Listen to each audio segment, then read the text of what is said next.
Cantonment press మిత్రులందరికీ నమస్కారం. గత 10-12 రోజులుగా మాతో పాటుగా మీరు కూడా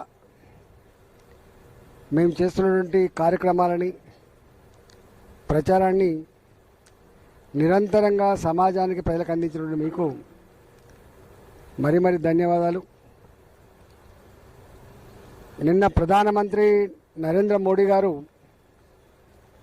మూడోసారి ప్రధానమంత్రి అయిన తర్వాత మొట్టమొదటిసారిగా అడుగుపెట్టిన గడ్డ మీ కంటోన్మెంట్ ఏరియా కాబట్టి కంటోన్మెంట్లో వార్తలు చూసేవాళ్ళు కాబట్టి మీ బాధ్యత ఎక్కువ పెరిగింది. వాస్తవంగా మీరు చెప్తున్న మాటల్లో కని విని ఎరగని పద్ధతుల్లో ఎప్పుడు కూడా ఇంత జనాన్ని చూడలేదు. మేము లక్షలాదిగా తరలి వచ్చి మోడీ గారికి ఒక కొత్త ఉత్సాహాన్ని నింపిందని చెప్పి మీరు చెప్తుండ్రో దానికి కారణం గత 12 రోజులుగా ఈ పార్లమెంటు పరిధిలో 4 జిల్లాలు వస్తాయి. ఒకటి మల్కాయిరి మేడ్చల్ జిల్లా, ఒకటి మల్కాయిరి మేడ్చల్ రూరల్ జిల్లా, మూడవది సికింద్రాబాద్ జిల్లా, నాలుగవది రంగారెడ్డి జిల్లా.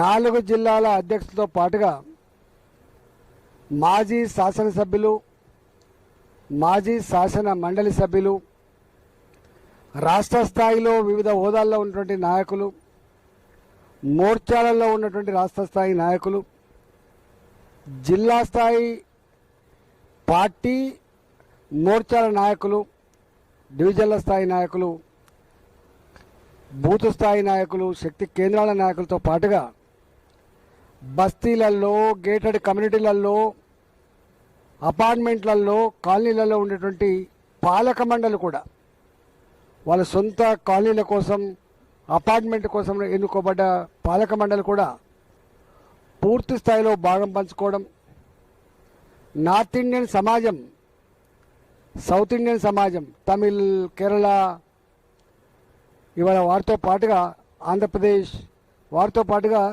నార్త్ ఇండియన్ సమాజం వాళ్ళు కూడా ఎక్కడికక్కడ మీటింగ్లు పెట్టుకొని మేము కుటుంబ సభ్యులతో పాటుగా వస్తామని చెప్పి వాళ్ళు ఏ మాట తెచ్చిండ్రో దాని ప్రకారంగా ఇది విజయవంతమైనట్టుగా మేము భావిస్తూ ఉన్నాం. మీరంతా సాక్ష్యం. నిన్న డాక్టర్లుగా, అడ్వకేట్లుగా, నార్త్ ఇండియన్ సమాజం ప్రజలుగా, బస్తీవాసులుగా, రాజకీయాలతో సంబంధం లేనటువంటి వాళ్ళందరూ కూడా వాళ్ళ సొంత కార్లలో వాళ్ళ పిల్లల్ని తీసుకొని, వాళ్ళ భార్యలు తీసుకొని మీటింగ్కి వచ్చిన తీరు ఇవాళ ప్రజాబలం, ప్రజల ఆశీర్వాదం మోడీ గారికి ఎంత ఉందో దాన్ని బట్టే మనకు అర్థం కావాలి. పరేడ్ గ్రౌండ్ నిండిన తర్వాత కూడా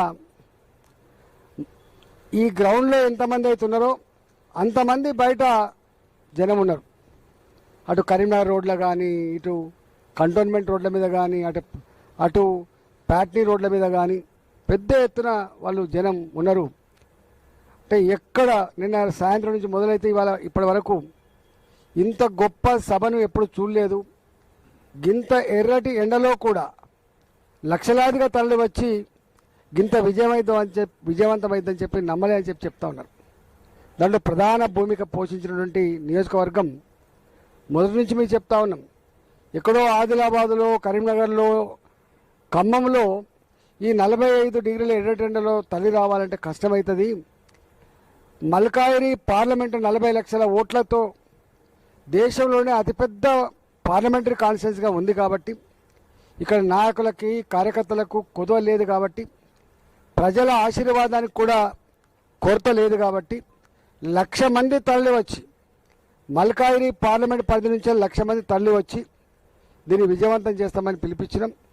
అట్లనే ఇక్కడ కంటోన్మెంట్లో కూడా మా మల్లికార్జును, బిఎన్సీను, మా నర్మదా, మా విజయానందు, అదేవిధంగా మా నాయకులంతా పెద్ద ఎత్తున నిన్న మీరు చూసింది ఇక్కడే పెద్ద ఎత్తున వాటర్ ప్యాకెట్లు వాళ్ళకి అనేక రకాల అన్నీ ఏర్పాటు చేసుకొని పాదయాత్ర ద్వారా కూడా వచ్చిండ్రు. వేలాది మందిగా పాదయాత్ర ద్వారా కూడా వచ్చిండ్రు.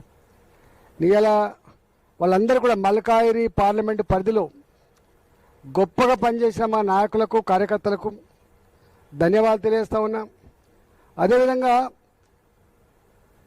కాలనీ వాసులు కానీ బస్తీ వాసులు కానీ గేటెడ్ కమ్యూనిటీలో ఉన్నటువంటి వాళ్ళు కానీ అన్ని వర్గాల ప్రజలకు కూడా దీన్ని విజయవంతం చేసి మోడీ గారికి ఒక కొత్త స్ఫూర్తినిచ్చినందుకు మీకు ధన్యవాదాలు తెలియజేస్తా ఉన్నాం.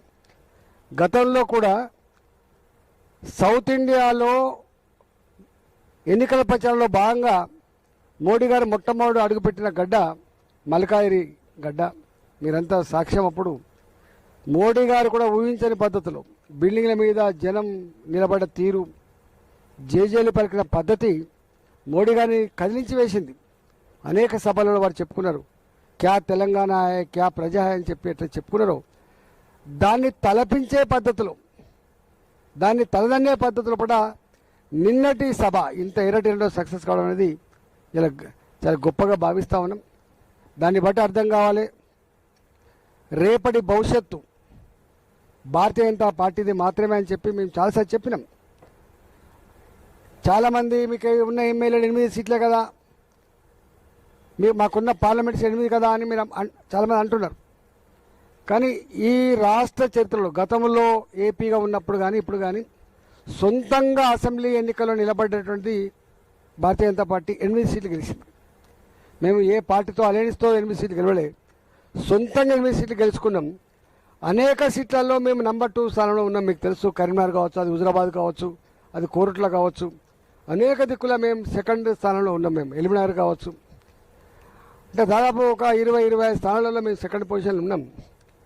ఇవాళ వెంటనే వచ్చిన 5 నెలల కాలంలో 6 నెలల కాలంలో వచ్చిన పార్లమెంట్ ఎన్నికల్లో 35% ఓట్లు సాధించి హాఫ్ ఆఫ్ తెలంగాణ 17 పార్లమెంట్ సీట్లుంటే 8 పార్లమెంట్ సీట్లు గెలుచుకున్నటువంటి చరిత్ర తెలంగాణకు ఉన్నది. అందులో ముఖ్యంగా ఎన్నడూ కూడా గెలుచుకొని ఇవాళ మేము గతంలో సికింద్రాబాద్ గెలుచుకున్నాం, గతంలో కరీంనగర్ గెలుచుకున్న చరిత్ర ఉంది, గతంలో బీజేపీ గెలుచుకున్న చరిత్ర ఉంది, కానీ ఆదిలాబాద్ కూడా గెలుచుకున్న చరిత్ర ఉంది. ఎక్కడ ఎన్నడూ గెలవనటువంటి మల్కాయిరి కూడా 4 లక్షల మెజార్టీతో గెలిపించిన చరిత్ర మల్కాయిరికి ఉంది. నేను 2 సంవత్సరాలు తిరుగుతున్నా, నేను ఒక్కనాడు కూడా వదిలిపెట్టకుండా ఏదైనా బయట అవుట్ ఆఫ్ స్టేషన్ పోతే తప్ప, పార్లమెంట్ సమావేశాలు పోతే తప్ప, హైదరాబాద్లో ఉన్నామంటే పార్లమెంట్ ఉన్నట్లు లెక్కగా. మాది సెంట్రల్ లొకేటెడ్ కాబట్టి మేము చూస్తున్న వాళ్ళ అనుబంధం, వాళ్ళ ప్రేమ, వాళ్ళు సమస్యల కోసం వచ్చే తీరు చూస్తూ ఉంటే చాలా గొప్ప స్పందన ఉంది.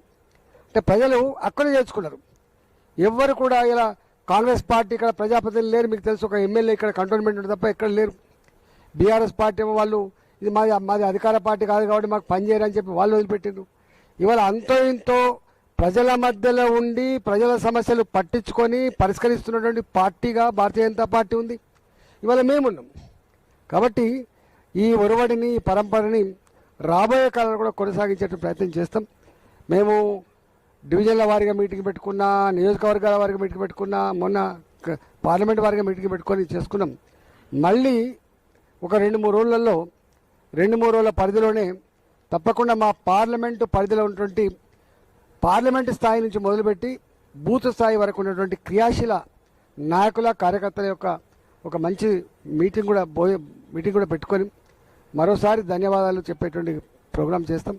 నేను ఒకటే ప్రజలకు, మల్కాయిరి ప్రజలతో పాటుగా తెలంగాణ ప్రజానికానికి వినమ్రంగా నేను విజ్ఞప్తి చేస్తున్నా. మోడీ గారు 2014 అధికారం చేపట్టిన తర్వాత ఒకటొకటిగా ఇలా కొట్టుకుంటూ దాదాపు 21-22 రాష్ట్రాలలో భారతీయ జనతా పార్టీ అధికారంకి వచ్చింది. సంకీర్ణ రాజకీయాలు, అందులో 5 ఏళ్లకే ముఖం పొత్తే ఈ రోజులలో 3వ సారి దేశ ప్రధానమంత్రిగా